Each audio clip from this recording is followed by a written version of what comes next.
Jambusar police સ્ટેશનની હદમાં તારીખ 14/4/2025થી 15/4/2025 દરમિયાન એક બનાવ બનેલો હતો, જેમાં આ કામના જે ભોગ બનનાર છે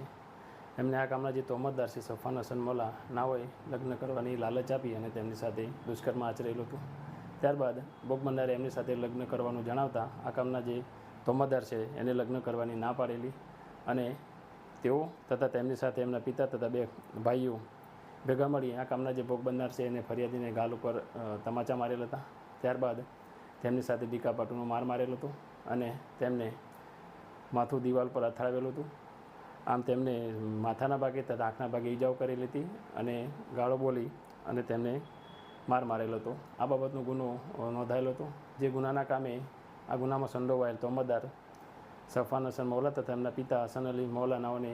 જંબુસર પોલીસે ધરપકડ કરેલ છે અને બાકીના આરોપીની શોધખોળ ચાલુ છે અને જંબુસર